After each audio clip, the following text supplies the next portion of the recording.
Thank you very much, Ashwin. As you said, yes, I will try really to bring here a neutral voice, trying to engage my panel really on taking this conversation to a very pragmatic level. I think that you have really tried to unpack a very complex question of resilience. I don't want to make it sound simplistic, but I just wanted to share one experience to bring it to life.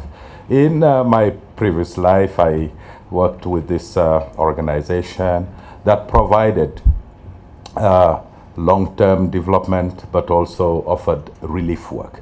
Some of the challenges that we've been facing is really just aligning these two streams of work.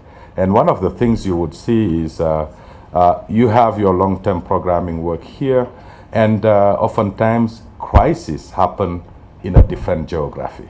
And year after year, you're coming to respond here, and when you come back, people have not been able to rebuild assets. You're pretty much starting from zero. And a lot of this also probably is not just about choice. There, among many reasons, is also about how these organizations are funded as well, which comes from preferences for your funders for a particular geography or a particular thematic, etc. So just one of the examples of challenges that we have in building resilient.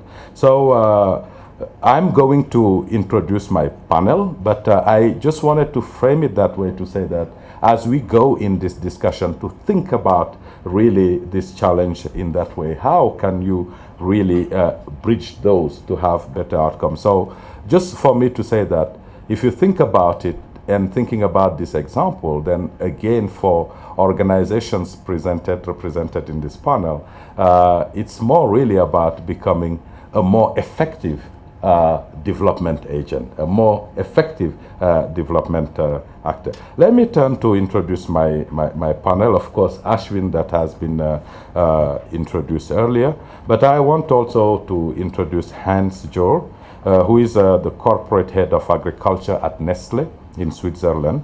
And Mr. Jor is responsible for providing technical and strategic leadership in the group's worldwide agricultural raw material supply chain and sourcing concept.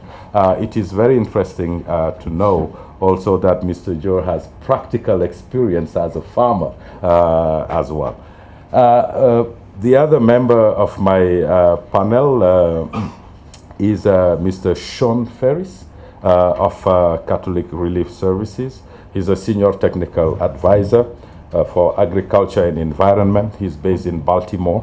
He provides technical assistance to CRS from enterprise development, which includes, among others, developing best practices that enable poor farming communities to engage with markets more successfully.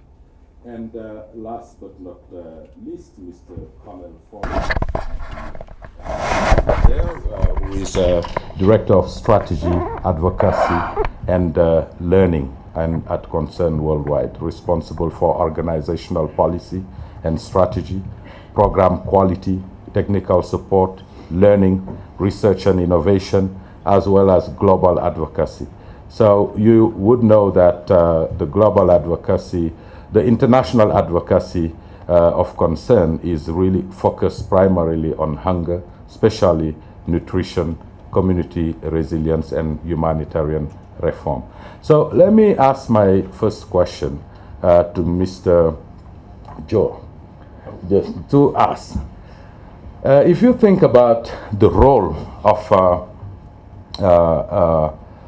private sector, what do you see as the role of private sector in building resilience of communities you primarily depend on for your business? Because you often source from smallholder farmers who oftentimes are the most vulnerable and facing these challenges of vulnerability.